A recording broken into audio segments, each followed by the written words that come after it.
ओम शांति। 11 जुलाई 2023 के ईश्वरीय महावाक्य मुरली के मुख्य पॉइंट सुने। शिव परमपिता परमात्मा शिव बाबा ने कहा, मेरे मीठे मीठे बच्चों, रूहानी बच्चों, तुम्हें बेहद का बाप तुम बच्चों के सम्मुख बैठकर तुम्हारी तकदीर बना रहा हूँ।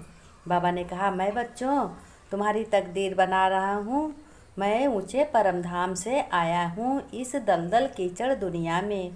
पहले सब तुम बच्चे तीसरे नेत्र का ज्ञान नहीं था, तब इसलिए तुम्हें बेसमझ के तुम्हें तीनों लोकों का ज्ञान नहीं था और इसलिए तुम बेसमझ थे। इस कलयुग की दुनिया भ्रष्टाचारी वालों की तकदीर फूटी हुई है और तुम बच्चों की तकदीर कौड़ी से हीरे की तरह बना रहा हूँ। अब बच्चों तुम्हारी तकदीर बन रही है। तुम बच्चे श्री लक्ष्मी नारायण व उनकी राजधानी में आने वाले हो, तो तुम आत्माओं की तकदीर तुम्हारे परम पिता शिव बना रहा है। ये किसने कहा? ये ब्रह्मा बाबा ने कहा है। अब मैं बच्चों तुमको ज्ञान की पढ़ाई पढ़ाकर लक्ष्मी नारायण जैसा बना रहा हूँ। ये शिव बाबा ने बताया। अब ब्रह्मा बाबा ने कहा, जैसे तुम्हारा शिव बाबा लवली है, ऐसे तुम आत्माओं को भी बनना है। मैंने भी ज्ञान सुन कर के ब्रह्मा बना हूँ, ब्राह्मण बना हूँ, श्रेष्ठ ब्राह्मण बना हूँ। तो मेरा भी ज्ञान सुनाने वाले शिव बाबा थे, मैंने भी तभी मैं आगे किया गया हूँ। तभी हमारे रथ का उन्होंने प्रयोग किया है, हमारा रथ लिया है। तो इसीलिए मैं भी कह रहा हूँ, मैंने भी ज्ञान सुना, तो तुम्हें भी ज्ञान सुनकर अपनी श्रेष्ठ तकदीर जगानी है और लवली शिव बाबा को याद करना है। ऐसे तुम आत्माओं को भी बनना है। और मैंने ब्रह्मा ने कहा, जब तुम अपने को आत्मा समझ शिव बाप को याद करोगे और उनकी शक्तियों से अपने विकर्म का विनाश करोगे, तब शिव बाप की तरह लवली बनोगे। ऐसे ही मैंने भी किया। इस ज्ञान से आत्मा साफ होकर सोने जैसा बन जाती है और मैंने भी शिव ज्ञान द्वारा अपनी आत्मा को सोने जैसा बनाया। फिर शिव बाबा ने कहा, बच्चों तुम अपनी तकदीर बनाने के लिए तुम्हें जितना ज्ञान सुनकर अपनी समझ को अच्छा बनाओगे, उतना ही तुम्हें सुख मिलेगा, सबसे ज़्यादा सुख मिलेगा। शिव बाबा ने फिर कहा, बच्चों यह जो रुद्र ज्ञान है, इसी में बहुत ज़बरदस्त कमाई है। ये रुद्र ज्ञान यज्ञ, ये रुद्र जो यज्ञ राम ने भी किया था जब मुसीबत में थे, तो आज कितनी मुसीबत है इस घोर कलयुग दुनिया में, कोई किसी को समझ नहीं रहा है। अब वही समझ रहे हैं जो बाबा का ज्ञान सुनकर बच्चे समझदार और नॉलेजफुल बन रहे हैं। तो शिव बाबा ने कहा, अपने मन में प्रतिज्ञा करो बच्चों कि हम अपने परम पिता शिव बाप से कि हम सबसे ऊंचा अधिकार लेकर ऊंच से ऊंच बनकर दिखाऊंगा।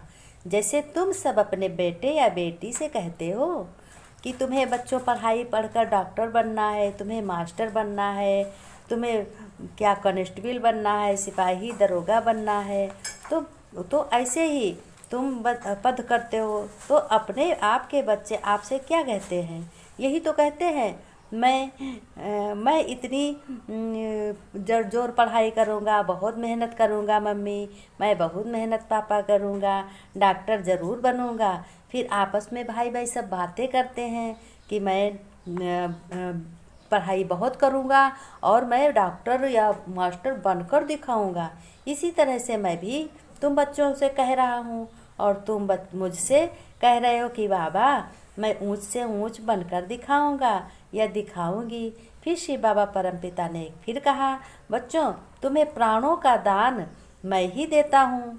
तो ऐसे अपने प्राणेश्वर बाप को कितना याद प्यार करना चाहिए।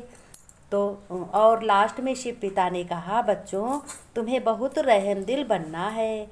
जैसे मैंने तुम्हें अपना बनाया है, ऐसे तुम्हें औरों को अपने बाप का परिचय ही देना है। यही ईश्वरीय सेवा है। और फिर बाबा ने कहा, और क्या मैं किसी से पानी थोड़ी मांगूंगा कि पैर दबाऊंगा कि हाँ हमको हाथ पकड़ के ले चलो। शिव बाबा ने आज ये भी कहा है। तो मेरी सेवा क्या है बच्चों?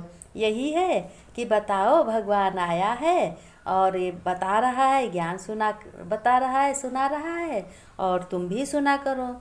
तो ये तुम्हारा ऊंच पद होता जाएगा, उसको रास्ता मिलता जाएगा।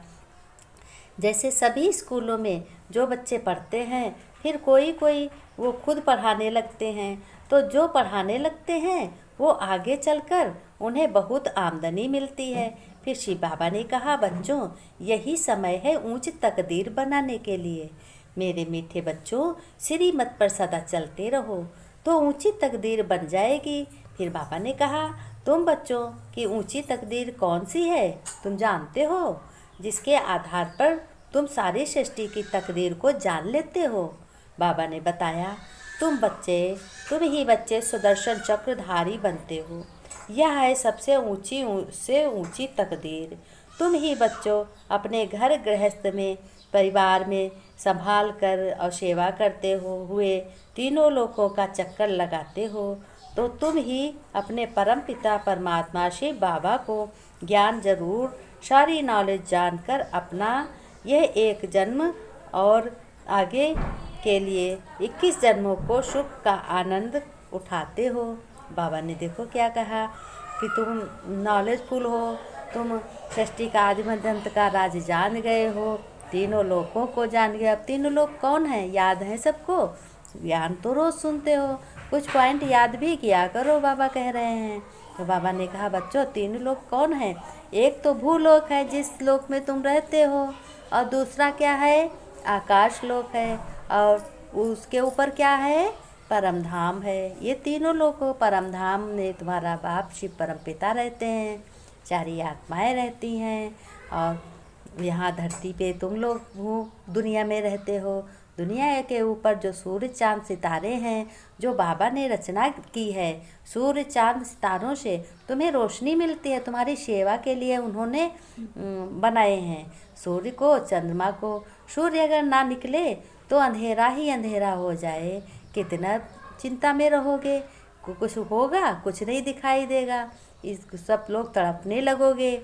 इसीलिए बाबा ने कहा, और चंद्रमा अगर ना निकले तो रात कैसे होगी, सारा दिन कमाई करते रहोगे।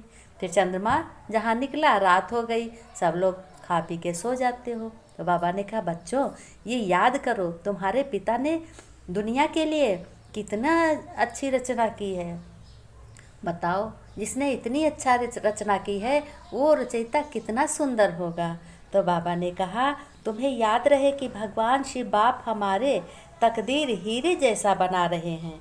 इस दुनिया भ्रष्टाचारी में आग लगनी है। अब बाबा ने बताया कि बच्चों आग लगनी है इस भ्रष्टाचारी दुनिया में, पापाचार और भ्रष्टाचारी, और कोई किसी को अच्छा कहता ही नहीं, सब बुराई करने में एक दूसरे के लगे रहते हैं।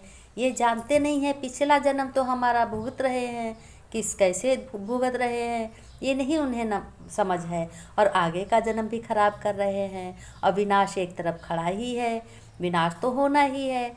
देखो कितनी आत्माएं रोज़ की रोज़ जाती हैं। बाबा ने कहा,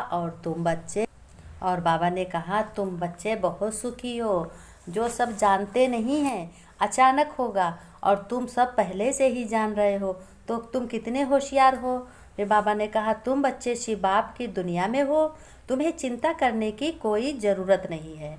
तुम्हें मैं सब कुछ पहले से बता रहा हूँ, इसलिए ज्ञान को रोज़ सुनो। नई पॉइंट निकलती जाएगी और तुम्हें समझदार बनना पड़ेगा। पहले से ही बाबा के बच्चे सेफ रहेंगे। दुनिया की आपदाएं आएंगी, उन आपदाओं को देखकर तुम्हें घबराना नहीं है। ये तो होना ही है। सृष्टि तो हमेशा आदि होती है, आदि अंत। तो ये सृष्टि अब जो धर्म की है वो टिकेगी, अधर्म का क्या होगा, विनाश। प्राणियों में भी एकता होगी, सब पशु पक्षी भी अपने प्यार से रहेंगे। दुनिया बदल जाएगी, नई दुनिया के तुम सब मालिक हो जाओगे, प्यार होगा। ओम शांति।